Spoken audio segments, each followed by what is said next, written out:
Bismillahirrahmanirrahim. Alhamdulillahi rabbil alamin. Wassalatu wassalamu ala ashrafil anbiya'i wal mursalin nabiyyina wa habibina Muhammad wa ala alihi wa sahabatihi wa man tabi'ahum bi ihsanin ila yaumiddin. Amma ba'd. Sahabat-sahabat, ikhwan dan akhwat yang dimuliakan oleh Allah Subhanahu wa taala. Salah satu pertanyaan penting yang harus selalu kita ajukan kepada diri kita dalam kesempatan hidup yang singkat yang Allah berikan kepada kita di dunia ini adalah pertanyaan tentang apa sesungguhnya proyek terbaik dalam kehidupan kita ini yang kita siapkan untuk kebahagiaan dunia dan akhirat kita. Jangan sampai kehidupan kita terus berjalan, hari-hari dalam kehidupan kita terus silih berganti, tahun demi tahun berganti dan bertambah dalam catatan kita, tetapi kita sendiri semakin lama semakin tidak memiliki tujuan dan orientasi hidup. Kehidupan kita berjalan mengikuti arah mata angin berhembus yang menunjukkan bahwa kita sesungguhnya adalah manusia yang tidak punya prinsip hidup, manusia yang tidak punya arah hidup dan tidak mengetahui hidup ini akan kemana, tidak memahami apa sebenarnya yang sedang kita kejar, apa sebenarnya yang sedang kita cari dalam kehidupan dunia yang singkat ini. Karena itu, sekali lagi, pertanyaan penting untuk kita semua, bahwa sampai pada titik usia kita hari ini, mungkin di antara Anda ada yang sudah memasuki titik usia 20 tahun, 30 tahun, 40 tahun, bahkan mungkin ada yang sudah memasuki titik usia 50 tahun, bahkan lebih dari itu. Nah, apakah sampai titik usia kita hari ini yang entah itu berapa, kita sudah memastikan bahwa dalam kehidupan ini saya ingin mewujudkan proyek tertentu yang kita anggap sebagai proyek terbaik dalam kehidupan kita, yang keuntungan dari proyek itu bisa kita rasakan dalam kehidupan kita di dunia ini dan tentu saja dalam kehidupan kita di akhirat. Nah, itulah tema penting kita pada kesempatan kali ini. Kita bersama-sama akan saling mengingatkan tentang pentingnya setiap kita menyiapkan dan merancang proyek-proyek terbaik dalam kehidupannya yang bisa dibawanya pulang kembali ketika tiba saatnya meninggalkan kehidupan dunia ini. Kita tentu harus berangkat dari salah satu hadis Nabi SAW ketika beliau mengatakan, "Idza mata ibnu Adam inqata'a 'amaluhu illa min thalath." Idza mata ibnu Adam, apabila anak Adam itu meninggal dunia, apabila anak Adam itu mati, dan kita semua pasti akan mengalami peristiwa itu. Di dunia ini tidak ada satu peristiwa yang sangat pasti terjadinya selain kematian itu sendiri. Kita mungkin akan menjadi kaya, Kita mungkin akan menjadi miskin, kita mungkin akan menjadi seorang pengusaha yang sukses, tapi mungkin juga kita menjadi seorang pengusaha yang gagal. Kita mungkin akan menjadi seorang suami, tapi mungkin juga tidak. Kita mungkin akan menjadi seorang istri, tetapi bisa jadi kita tidak sempat menjadi seorang istri. Kita mungkin akan menjadi seorang ayah dan ibu, tetapi mungkin juga kita tidak akan pernah menjadi seorang ayah dan ibu. Tetapi yang pasti, kita semua akan mengalami kematian. Maka di dalam hadis tadi, Nabi Shallallahu Alaihi Wasallam mengingatkan kepada kita bahwa pada akhirnya kita semua akan mengalami kematian. Dan ketika saat kematian itu terjadi, apakah yang sudah kita persiapkan untuk itu? Proyek apa yang sudah kita siapkan untuk menghadapi kematian yang pasti itu? Karena kata Nabi SAW, "Idza mata ibnu Adam," apabila anak Adam itu mati, apabila anak Adam itu meninggal dunia, inqata'a amaluhu illa min thalath, maka seluruh aktivitasnya, seluruh amalannya akan terhenti dan tidak bisa lagi produktif untuk memberikan kebaikan untuknya, illa min thalath, kecuali dari 3 hal atau 3 bentuk amalan, 3 bentuk aktivitas. Jadi Nabi SAW mengingatkan kepada kita bahwa kalau kematian itu adalah satu hal yang pasti dalam kehidupan kita, dan kalau kematian itu pada akhirnya mengakhiri semua kesempatan kita untuk melakukan kebaikan, untuk menyiapkan proyek-proyek kebaikan kita, maka Nabi SAW seakan-akan mengingatkan kepada kita bahwa kalau semuanya akan terputus, setidak-tidaknya kalian harus menyiapkan salah satu dari ketiga proyek kebaikan yang akan disebutkan oleh baginda Rasulullah SAW. Yang pertama kata Nabi SAW, sadaqatin jariyah. Sedekah jariyah, sedekah yang terus mengalir pahalanya, kebaikannya bagi sang pemberi sedekah, meskipun sang pemberi sedekah itu telah meninggalkan kehidupan dunia ini. Maka sahabat-sahabat ikhwan dan akhwat yang dimuliakan oleh Allah SWT, sudahkah kita menyiapkan kesempatan bagi diri kita untuk mengeluarkan, untuk memberikan sedekah terbaik kita, yang kita niatkan, yang kita ihtisabkan, bisa menjadi sumber pahala yang terus mengalir dalam kehidupan kita. Sedekah yang jariyah. Jariyah dalam bahasa Arab itu berasal dari kata jara yajri, mengalir, sesuatu yang terus-menerus mengalirkan pahala, mengalirkan kebaikan bagi sang pelakunya, bagi sang pemberi sedekah.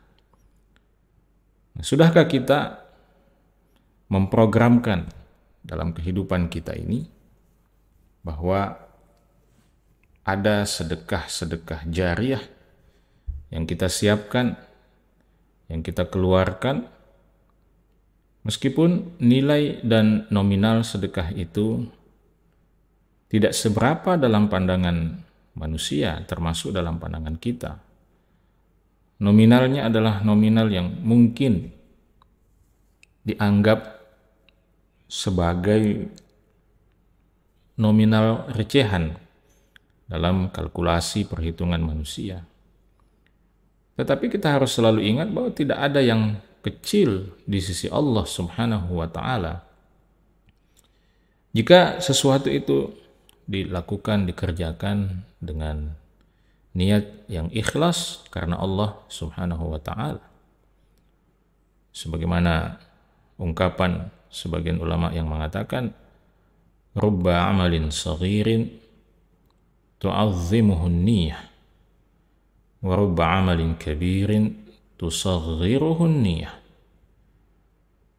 Sebagian ulama mengatakan bahwa rubba amalin saghirin, boleh jadi ada satu amalan yang kecil nilainya dalam pandangan manusia, tetapi tu'azzimuhun niyah.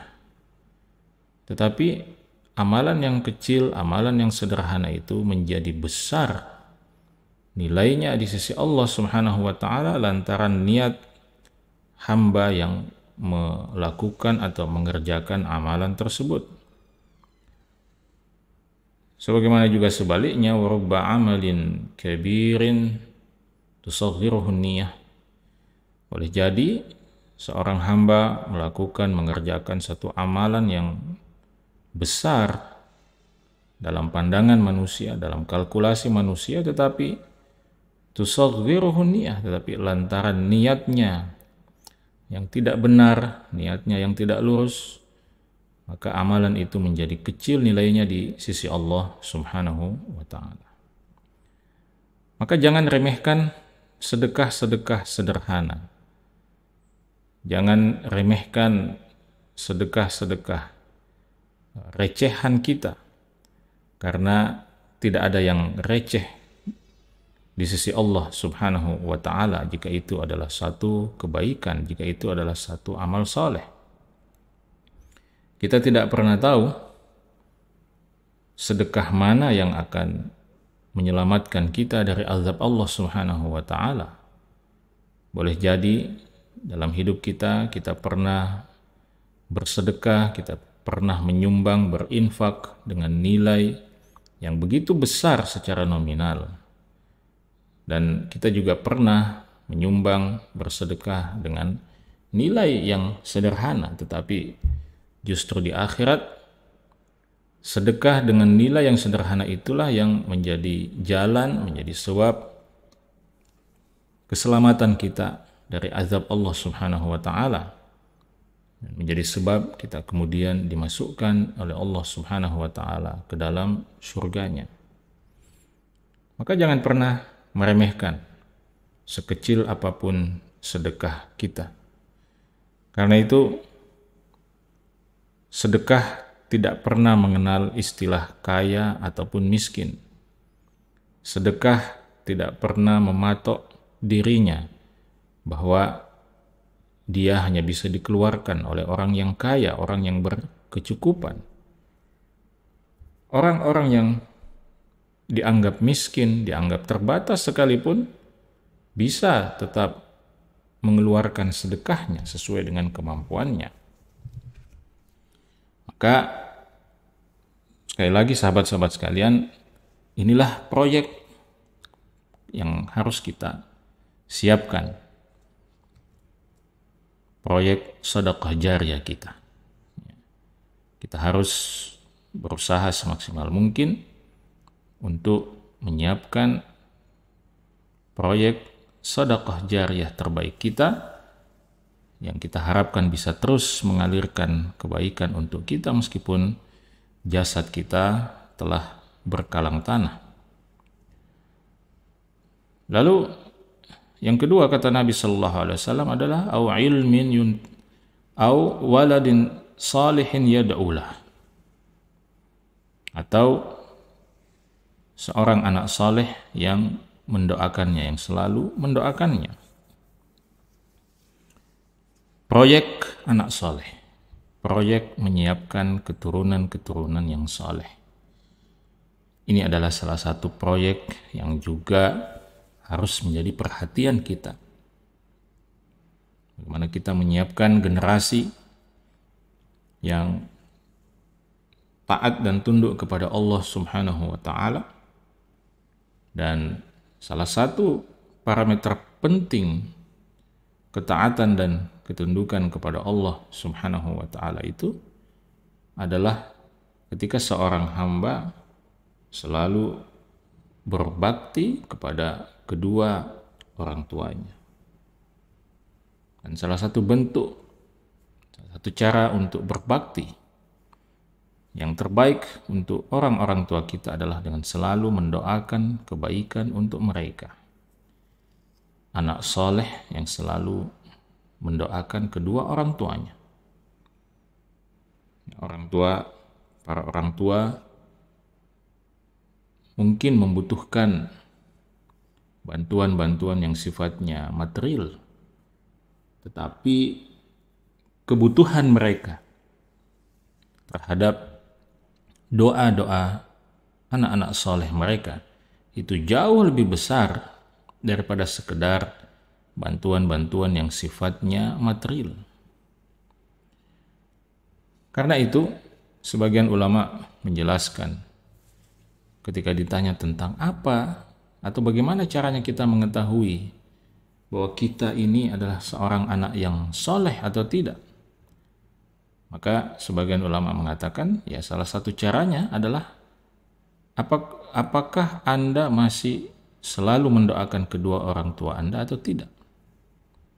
Karena di dalam hadis ini disebutkan waladin salihin yad'u lahu, anak soleh yang selalu mendoakannya. Jadi Nabi SAW menyebutkan bahwa salah satu indikator utama anak soleh itu adalah ketika dia selalu mendoakan kedua orang tuanya. Maka di sini mungkin kita harus waspada dan hati-hati. Barangkali kita berusaha menyenangkan hati kedua orang tua kita ya, dengan memberikan mereka fasilitas-fasilitas keduniaan, memberikan mereka materi. Tetapi jangan sampai kita lupa melakukan bagian terpenting dari kesolehan seorang anak, yaitu mendoakan kedua orang tuanya. Kita sibuk memberikan materi, kita sibuk memberikan fasilitas, tetapi kita lupa mendoakan kedua orang tua kita. Terutama ketika orang tua kita telah meninggalkan kehidupan dunia ini.